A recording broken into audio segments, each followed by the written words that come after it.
শিরোনাম: জীবন আসলে কিছু স্মৃতির সমষ্টি। মানুষের জীবন আসলে কি? মানুষের জীবন চলমান সময়ের ভেতর স্মৃতির ছায়াগুলো। হাসি, কান্না, পাওয়া না পাওয়া, মানুষগুলো, মুহূর্তগুলো, সব মিলেই তো জীবন। একটা নিঃশব্দ ফ্রেম, যেখানে প্রতিটি মুহূর্ত শুধু জমা হয়। চোখে দেখা যায় না, কিন্তু হৃদয়ে বহন করি।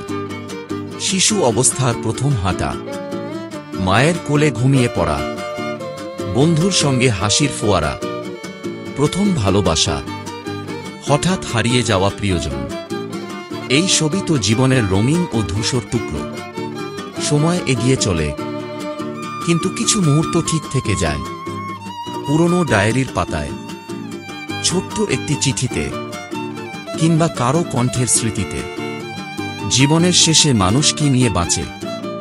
না ধন, না খ্যাতি। সে বাঁচে শুধু কিছু মুখ, কিছু কথা, আর হাজারো স্মৃতির আলো ছায়ায়। জীবন আসলে কিছু স্মৃতির সমষ্টি, যা আমরা বয়ে বেড়াই নির্বে সারা জীবন। ভালোবাসার, কষ্টের, আনন্দের, হারানোর।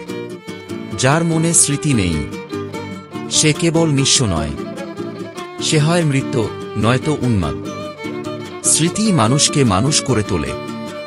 এটাই মনে করায় কে ছিল আমাদের পাশে, কার জন্য কেঁদেছি, কার জন্য আজও অপেক্ষা করি। স্মৃতি না থাকলে চোখ থাকবে, কিন্তু দেখা হবে না। হৃদয় থাকবে, কিন্তু অনুভব হবে না। স্মৃতি ছাড়া জীবন একটা ফাঁকা খাতা, আর যে খাতায় কিছুই লেখা নেই, তা কি আসলেই জীবন?